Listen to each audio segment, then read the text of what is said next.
So, hey everybody, it's Barry Kleiman back with segment or question number 2 in my Truth About Interviewing series.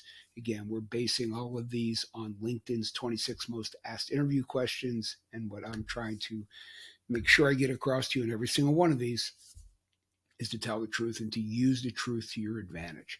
One more time, you don't want to be guessing about what they're looking for. And if you guess wrong, now you have two wrong platforms. You're not being honest and you're not telling them what they want to hear anyway. So you have to be the constant in the process. You have to be the constant. If you have a better way than the truth, then hey, have at it. But I would beg you, implore you, get down on one knee. Don't become soup du jour. Don't pick a different strategy for every interview. It will come back and bite you, and you might win the battle but lose the war. So, with that said, pardon me once again, this question was only asked by nearly 2 million people. 1.9 million people wanted to know, tell me about your greatest strength. Once again, what is, to use the truth, going all the way back, what is your greatest strength?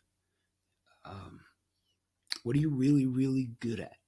I personally am a serial plagiarist, which is to say that I have for whatever reason, a great ability to remember um, song lyrics, movie lines, and turn them into stories to help explain other things. So I'm a good storyteller, as it were. I'm horrible at math. Um, I think I'm a good communicator. Uh, those are my strengths. Of course, they're going to come to the weakness part. Um, it'll come probably next question, right? But for right now, I would simply say to you, what is?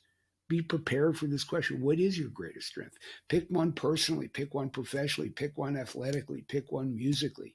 And then again, ask the interview question. Ask the interviewer the same kind of question. Once again, are we talking personally or professionally? What was I best at school?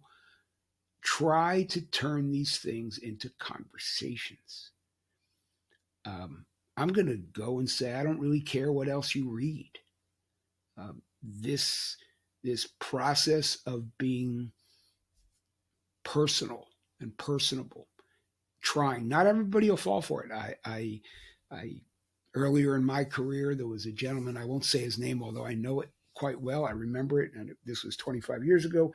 He would not engage in this kind of dialogue. In fact, he would sit and turn his back to the interviewer, the interviewee, and throw a softball up against the wall and catch it while he was asking you questions. To me, this is, unless it's some sort of trick or to see how well you focus or whatever, I think it's rude, and they're telling you who they are. And would you really even want to work for them?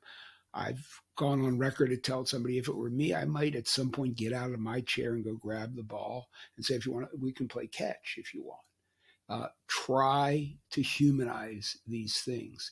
If the person on the other side of the desk doesn't get you, your truth, your humanizing, then they're probably not going to be the best person to work for.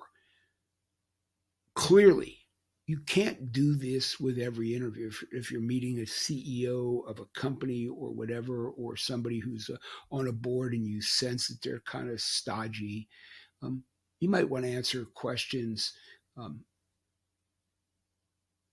in a less in a different way than grabbing a softball out of the air. At the same time, you do want to try to keep these things fluid if you can. So I would say to you, what is your greatest strength? And one more time, try to quantify what it is that they're looking for. Um, Again, technically, my greatest strength is I'm probably X. From an interpersonal basis, I'm really pretty good at this. But you say greatest strength overall is I'm inquisitive, and I really do like solving problems. And I'm happy to give you some examples if you'd like. Always remember, you can quantify things too. You can always say, here's my answer, and let me tell you why. But be honest, please, begging you. Okay? Tell me about your greatest strengths. Talk soon.